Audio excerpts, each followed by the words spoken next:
अस्सलाम वालेकुम रहमतुल्लाहि बरकातहू। अल्लाह ताला आप सबको खुश रखे, आबाद रखे।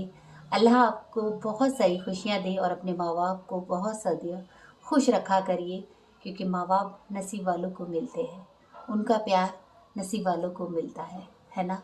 ये सच है ना। तो मैं जो बताना चाहती हूँ वो सुनेंगे ना आप, गौर से सुनिएगा। हर वो चीज़ बिल्कुल रियल है, बिल्कुल सच है, कोई झूठ नहीं है, कोई दिखावा नहीं है। मैं जिससे प्यार करती हूँ, मैं जिसको चाहती हूँ, वो है मेरे पापा। मेरे पापा एक छोटे से कब्जे से आए थे, छोटे से देश से। आप सोच सकते होंगे अलीगढ़ में एक जलेसर है, बहुत लोगों ने सुना होगा, आपने भी सुना होगा, है ना। वहाँ से उनके पापा यानी कि मेरे दादा, क्या नाम है, मेरे दादा जो है वो वहाँ पर पुलिस में थे, दरोगा थे मेरे दादा। मेरी दादी का नाम फातिमा था। मैं अपने दादा का नाम भूल गई हूँ, मुझे याद नहीं है, क्योंकि मैं मिली ही नहीं ना दादी से ना दादा से। सुनती हूँ कि लोग बहुत तारीफ़ें करते हैं, लोग बहुत कहते हैं मेरे दादा और दादी को, क्योंकि मेरी दादी कभी भी ज़िंदगी में भी बाहर नहीं निकली, क्योंकि उस ज़माने में लोग पर्दे लगे होते थे और मेरी दादी रिक्शे में बैठती थी तो हर जगह पर्दे लग जाते थे। ये ज़रूर सुना है मैंने। और मेरे दादा जो थे बहुत अच्छे, बहुत ही प्यारे, क्योंकि वो सबके दुख दर्द में काम आने वालों में से थे, है नहीं है। अब ऐसे ही मेरी दादी थी और उनके उनके थे 10 बच्चे, यानी कि मेरी 5 फूफो और 5 ताया। सबसे छोटे थे मेरे पापा, जिनका नाम विकार अहमद था। वो बहुत नटखट, बहुत ही ज़्यादा शैतानी करते थे मेरे पापा, जितना मैंने अपने पापा से सुना है। तो मैंने सुनती थी मैं उनसे। तो मेरे पापा जब बड़े हुए तो वो दिल्ली आए कुछ कमाने के लिए। लोग कहते हैं ना कि छोटे से देश में नहीं कर पाता इंसान तो कमाने के लिए दिल्ली आता है या कहीं और जाता है। तो मेरे पापा दिल्ली का रुख करा उन्होंने। वो दिल्ली का रुख उन्होंने करने के बाद उन्होंने उनके भाई की शादी भी हुई, वो भी दिल्ली आ गए अलीगढ़ से, उनकी वाइफ भी आ गई। धीरे धीरे मेरे पापा भी दिल्ली में कढ़ाई का काम, जो आजकल कढ़ाई होती है, उस टाइम बहुत होती थी, आजकल तो बहुत कम हो गई है, उस टाइम बहुत होती थी। तो मेरे पापा वो काम करते थे, है नहीं है। क्योंकि मेरे पापा 12th पढ़े हुए थे और बहुत अच्छे से। क्योंकि मेरे पापा जब आए दिल्ली तो मैं ये बताना भूल गई कि उस टाइम मेरे दादा का इंतकाल हो गया था। क्योंकि मेरे दादा की हर जगह शिफ्टिंग होती रहती थी, तो इसलिए मेरे दादा का इंतकाल हो गया, मेरे पापा को पता ही नहीं चला, है नहीं। तो मेरे पापा दिल्ली में बहुत काम करने लगे, बहुत मेहनत करने लगे। धीरे धीरे सबकी शादियां होती चली गई, 5 बहनों की, तायाओं की, सबकी हो गई। और आखिर में बचे मेरे पापा, जिन्होंने इतना दर्द दुख सब कुछ सहन करने के बाद, आप सोच सकते हैं कि कैसे सोए होंगे, क्या करा होगा, क्या क्या चीज़ें उनकी लाइफ में बीती होंगी। तो मेरे पापा ने उनके जब भाई की शादी हो गई वो यहाँ आ गए और उनके साथ उनकी वाइफ भी थी, फिर उनके बच्चे हुए। तो मेरे ताया को शुगर हो गई थी, है नहीं है। तो जो भी होता था करते थे तो मेरे पापा करते थे सब कुछ। मेरे पापा ने उनके बच्चों को अच्छे से शिक्षा भी दी, उन्हें प्यार भी करा, उनको बहुत कुछ करा, बहुत कुछ। आप यकीन नहीं मानेंगे, खाने पीने घुमाने हर वो चीज़ मेरे पापा करते थे, क्योंकि उन्हें बहुत अच्छा लगता था, क्योंकि उनके भाई के बच्चे हैं, है नहीं है। तो जब सब कुछ करने लगे, सब कुछ करते रहे, तो फिर सबने सोचा कि चलो इनकी भी शादी करा देते हैं। तो मेरे पापा की फिर हुई शादी, और शादी किससे हुई, मेरी अम्मी से, जो मेरी अम्मी है। और मेरी अम्मी एक छोटे से गांव की हैं, बहुत फरकाबाद, आपने सुना होगा, फरकाबाद से काइमगंज, शमशाबाद में काइमगंज है, वहाँ की है मेरी अम्मी। तो मेरी अम्मी से मेरे पापा की हुई शादी, सब जने गए। और एक चीज़ मैं बताना भूल गई कि जब मेरी दादी, मैं ये वर्ड बाद में बताऊंगी, क्योंकि मैं सोचती हूँ कि इंसान ये ना सोचे कि पता नहीं क्यों ये ऐसे कंफ्यूज कर रही हैं। मैं कंफ्यूज नहीं कर रही। जो सच है मैं वो बता रही हूँ। अगर अच्छी लगे तो लाइक करिएगा, शेयर करिएगा, है ना। सब्सक्राइब आपकी मर्ज़ी है, कुछ पैसे नहीं जाते लाइक करने में भी और सब्सक्राइब करने में भी, आपकी मर्ज़ी है। आपका दिल कहे तभी करिएगा, जब लगे कि हाँ ये मेरे पापा जैसी कहानी है। हर मुसीबतों को झूल कर मेरे पापा ने ज़िंदगी में आगे बढ़ना सीखा। लोगों ने बहुत गिराया मेरे पापा को, मगर मेरे पापा आगे बढ़ते चले गए, क्योंकि उन्होंने देखा ही नहीं किसी को। ये थे मेरे पापा। तो मेरे पापा ने क्या करा, जब मेरे पापा की शादी हुई तो उस टाइम मेरी मम्मी को इतना दहेज नहीं मिला था, कुछ भी सामान नहीं मिला था। 4 चीज़ें थी। एक थी मेरी अम्मी को 2 प्लेटें मिली थी, उस ज़माने की जो चीनी की प्लेटें होती हैं ना, वो थी। और एक गिलास था। ये सब चीज़ें मिली थी, 4-5 चीज़ें जो मेरी अम्मी को मिली थी, क्योंकि मेरी नानी भी बहुत गरीब थी। और मेरी नानी मतलब उनकी 13 साल की बेटी की शादी हो रही है, तो मेरे पापा की उम्र थी, मैं कह सकती हूँ। तो मेरे पापा की शादी हो गई। पापा मेरे अम्मी को एटा में छोड़कर आ गए। एटा में मेरी फुप्पो रहती थी, वहाँ पर मेरे पापा ने अम्मी को छोड़ दिया कि मैं कुछ कर पाऊँगा, मैं कुछ बना पाऊँगा, तभी मैं तुम्हें लेने आ जाऊँगा। और मेरी अम्मी को ना खाना बनाना आता था, ना कुछ करना आता था, क्योंकि ना कपड़े, क्योंकि वो अपने बाप के साथ खेत में काम करती थी मेरी अम्मी। तो मेरी अम्मी तो मेरी अम्मी है, तो मेरी अम्मी ने वहाँ पर धीरे धीरे सब कुछ सीखना शुरू कर दिया, है नहीं। नई नई जब शादी होती है तो लड़कियों को पता ही नहीं होता ना करना क्या है। तो वैसे ही मेरी अम्मी बहुत सीधी, बहुत ही ज़्यादा सीधी, 13 साल की उम्र में क्या सीखी होंगी, क्या जानी होंगी, मगर बहुत कम उम्र थी मेरी अम्मी की। और फिर मेरे पापा ने यहाँ पर बहुत सारी चीज़ें करी, धीरे धीरे सब कुछ जमा कर सब कुछ करने लगे। फिर उनको पता चला कि उनकी अम्मी की तबीयत बहुत ख़राब है और वो अपनी अम्मी को यहाँ पर लेकर आना चाहते हैं, यानी कि अपने भाई के घर। तो मेरे पापा वो लेकर आ गए। ये वो कहानी है जो मैं इसमें बताना चाहती थी। जब वो लेकर आ गए तो मेरी ताई ने कहा कि अरे तुम और इनको लेकर आ गए, तुम्हें पता नहीं है दिल्ली में कितना खर्चा है, दिल्ली में कितनी सारी जो मुसीबतें हैं और ये है वो है, और तुमने मुंह उठाकर इन्हें लेकर आ गए। यानी कि अपने देवर से कहा, यानी मेरे पापा से।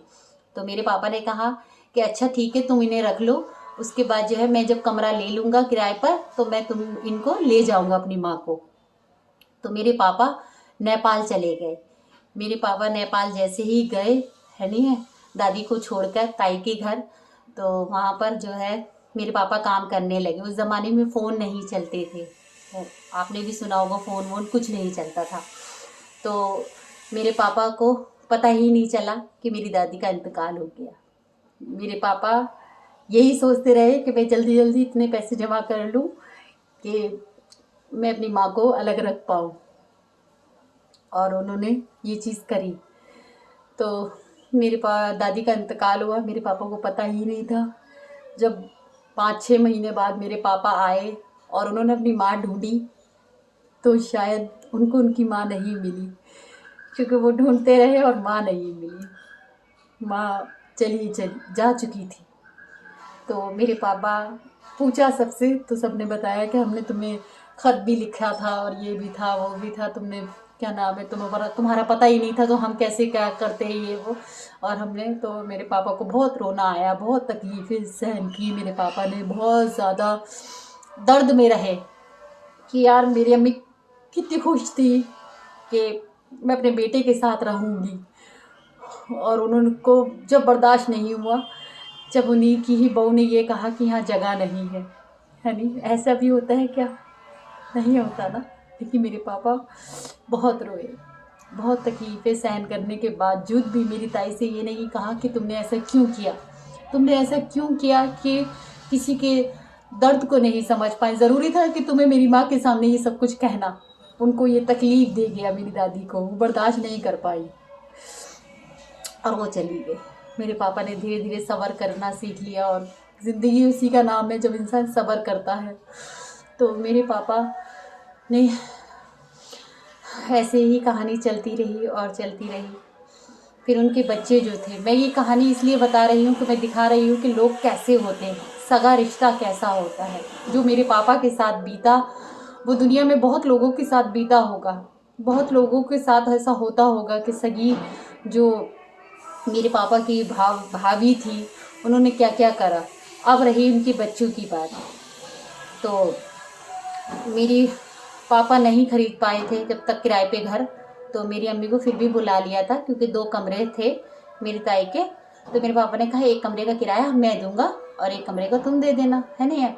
तो मैं शमा को बुला लेता हूँ, यानी कि मेरी अम्मी को बुला लेता हूँ। तो मेरी अम्मी को बुला लिया एटा से। मेरी अम्मी आ गई है।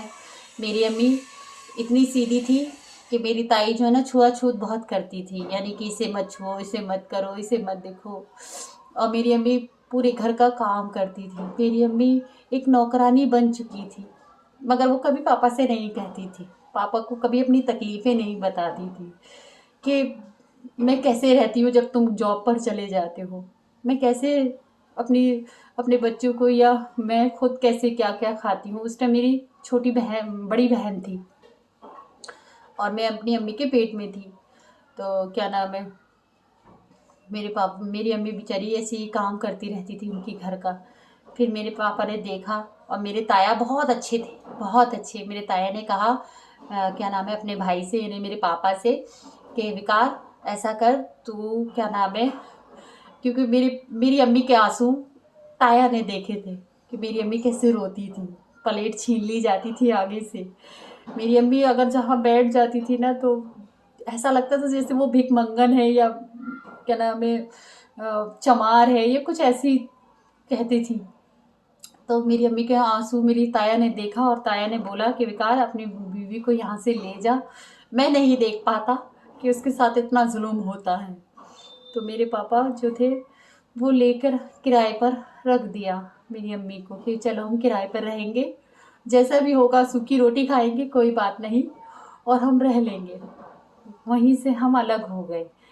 लेकिन मैं वो कहानी बता रही हूँ जो हम पर बीती है, जो रियल है। आपको लगे कि शायद ज़िंदगी में ऐसा होता है कि किसी को इतनी तकलीफ़ देने के बाद मेरे पापा ने हर वो चीज़ सहन की, पलट कर नहीं बोला, पलट के कहा नहीं कि मेरी भाभी तुमने ऐसा क्यों करती हो, क्या है क्या नहीं है।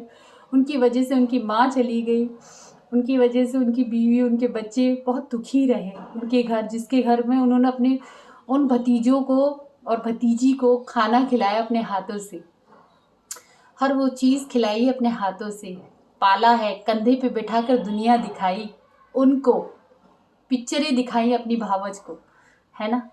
वो देवर कुछ नहीं कह पाया। तो हमारे पापा अलग हो गए, किराए पर रहने लगे। एक दिन आया कि हम रोड पर सोए। रोड पर सोने के बाद आप सोच नहीं सकते कि ज़िंदगी कैसी होती है। हम रोड पर सो गए और पापा ने बोला कि किराए पे कमरा मिल जाएगा, और हम यही सोचकर, इतने छोटे छोटे से थे, तो हम किराए पर के लिए कमरा ढूंढते रहे। और पापा हमारे लिए रोते रहे कि मेरे बच्चे रोड पर हैं, किसी ने नहीं पूछेगा, और ना पूछा। तब मेरे पापा ने एक फ़ैसला लिया कि मैं अपने बच्चों को कभी दुखी नहीं होने दूंगा, चाहे मैं कितना भी कमाऊं। और फिर मेरे पापा को किराए पे कमरा मिल गया और हम किराए पे कमरे में रहने लगे, जहाँ पर एक खाई सी थी और उसके नीचे बेसमेंट में एक कमरा था जहाँ पर पानी भर जाता था। और मेरी अम्मी हमें ना एक झूला बनाकर उस पर लेटा देती थी, क्योंकि 1-1 साल का फ़र्क था हम दोनों बहनों में। मेरी अम्मी बहुत सब्र करती थी, बहुत सब्र, क्योंकि मेरे पापा इतना नहीं कमा पाते थे। जो क्योंकि मेरे पापा आधा तो अपने भैये के घर और भावज पे उड़ा देते थे, उनके बच्चों पे उड़ा देते थे। ऐसी चलती थी मेरे पापा की कहानी। फिर मेरे पापा ने, क्या नाम है, अपने बच्चों के ऊपर गौर करा, ध्यान दिया, और फिर हम दोनों बहनों को बहुत प्यार करते थे। फिर मेरे अम्मी मेरे पापा को हुआ हार्ट अटैक। हाँ, ये तो बहुत ज़रूरी है। मेरे पापा को हुआ हार्ट अटैक। उस टाइम हमारे पास 1 रुपया नहीं था, ये बहुत सालों की बात है। तो मेरे पापा को हार्ट अटैक आया और हम थे 8 साल के, 8 या 9 साल की, मैं और मेरी बहन ऐसे। तो मेरे पापा को हुआ 8 साल, है ना। तो 8 साल की और मेरी बहन थी, और 9 ऐसी 8 साल की मैं थी और 9 साल की मेरी बहन, ऐसे थे। तो मेरे पापा को हुआ हार्ट अटैक, जिनके साथ मेरे पापा ने बहुत कुछ किया। उनके बच्चे पढ़ लिख के बहुत अच्छे से, बहुत अच्छी जॉब भी कर रहे थे, बहुत अच्छे से, मतलब आप यकीन नहीं मानोगे, बहुत ही अच्छा आज भी। क्योंकि यहाँ पर देखा जाता है एक गरीब और एक अमीर। वो इंसान जिसने, मेरे बाप ने हर वो चीज़ करी उन लोगों के लिए, उन लोगों को समझा, उन लोगों को अपने मुंह का निमाला तक खिलाया। उन लोगों ने जब फ़ोन भी करा ना मेरे पापा ने या मैंने या मेरी अम्मी ने, तो उन लोगों ने फ़ोन तक नहीं उठाया। मेरे पापा को कोई देखने तक नहीं आया कि वो मर गए या जी गए। और हम लोग के पास इतने पैसे नहीं थे कि हम अपने पापा का इलाज करा पाए, हम अपने पापा को खड़ा कर पाए। और मेरे पापा की जॉब भी छूट गई और हम फिर दोबारा रोड पर आ गए। फिर हमने करा काम घर में, किसी के घरों में, क्योंकि हमें पता था कि हमारे पापा अभी काम नहीं कर सकते हैं, अभी किराया कैसे देंगे, कैसे करेंगे हम अपने घर का खर्चा। और हम बहुत बेबस हो गए। और मेरे पापा ने नहीं कहा था कि हम जाके किसी के घर जाके काम करें। मेरे पापा इतने सीधे थे। तब हमारी अम्मी ने हमसे कहा कि तुम काम करोगी तो ये है कि हमारे घर का खर्चा चल जाएगा। तो मेरी अम्मी भी करती थी और हम भी करते थे। तो हमने लोगों के घर जाके बर्तनें धोए हैं, झाड़ू लगाई है, पोछा लगाया है। तो मुझे आज भी याद है कि जिसके घर हम काम करते थे, उनका जो एक बेटा था वो जामिया में पढ़ता था, और पापा का जो भतीजा था वो भी जामिया में पढ़ता था। वो उसके साथ आया था, और मैंने बड़े मुस्कुरा कर कहा था कि ये हमारे भैया है, यानी कि हमारे ताए का लड़का है। तो जानते हो, जिसके घर हम काम करते थे उनको हम मामा कहते थे। तो उन्होंने उससे पूछा कि तुम इनको जानते हो, यानी कि उस लड़के से पूछा हमारे बारे में, क्योंकि मैं और मेरी बहन खड़े थे, कि तुम इनको जानते हो। क्योंकि मामा कहते थे ये लोग तो बहुत अमीर लगते हैं, तुम लोग गरीब लगते हो, इनके पास तो इतना पैसा वैसा भी है, तुम्हारी लोग ये मदद नहीं कर रहे। तो बोलते हमने कभी ये चीज़ है, मतलब वो नहीं करी कि नहीं हम क्या कहे, ये हमें क्या पता। तो मेरे पापा, मेरे मेरे मामा ने, मतलब जिसके हम काम करते थे, उन्होंने पूछ लिया। तो उसने बोला कि मैं नहीं जानता। उसने ये बोला, मैं पूछूंगी उन लोगों से जिस पे इतना पैसा दे अल्लाह, तो इतना गुरूर ना दे कि रिश्ता ही भूल जाओ। और वो पल कैसे भूल जाओ जब मेरे पापा ने तुम लोगों को अपने मुंह का निमाला तक खिला दिया। आज तुम उन चचा को याद तक नहीं करते, आज तुम्हें वो चचा याद नहीं आते, क्योंकि वो चचा है ना। और मेरे पापा को हमने जाके बताया कि पापा, उन्होंने हमारे साथ ऐसा करा, बताया कि लड़के ने। तो पापा ने बोला कोई बात नहीं बेटा, कोई बात नहीं। क्योंकि हमने देखा अपने पापा को रोते हुए, हमने देखा कि हमारे पापा टूट गए हमारी बात से, कि पापा तुम तो कहते थे कि तुम्हारी एक आवाज़ से सुनते हैं वो लोग, और हमें तो वो समझते भी नहीं है। क्योंकि आज भी मुझे याद है जब किसी की शादी भी होती थी ना, और अगर हम बहने लगते हैं, तो अगर जैसे हमारे में होता है ना कि मेहंदी लेके जाते हैं प्लेट में सजा कर, तो वो हक भी हमसे छीन लिया जाता था, क्योंकि हम गरीब थे, और गरीबों की कोई नहीं सुनता है। ये सच है, ये दुनिया ऐसी ही है, याद रखिएगा कि दुनिया ऐसी है। चलिए, मैं ये कहानी यहाँ तक छोड़ती हूँ, और आप लोगों को अगर ज़रा सी भी अच्छी लगे तो कमेंट में ज़रूर बताइएगा कि आपके साथ भी ऐसा हुआ है, या आपको भी किसी ने धुतकार दिया हो। कहानी बहुत लंबी है मेरी, सुनिएगा ज़रूर, दिल तक ज़रूर पहुँचेगी आपके। मेरे आंसू ये बता सकते हैं कि जो भी मैंने बोला है एक एक वर्ड सच है, सच है वो कहानी, जिसमें मेरे पापा, मेरी अम्मी, मेरी बहन, मैं कहानी और भी बताऊंगी जो मेरी जो मेरी है। फिर कहानी बताऊंगी अपनी बहन की। आप लोग अगर सुनेंगे तो ज़रूर बताइएगा कि मेरी बहन की दूसरी, मतलब एक शादी हो गई, फिर उसके मियाँ ने दूसरी शादी करी, कैसे उसकी बेटी को मार दिया गया, सब कुछ बताऊंगी।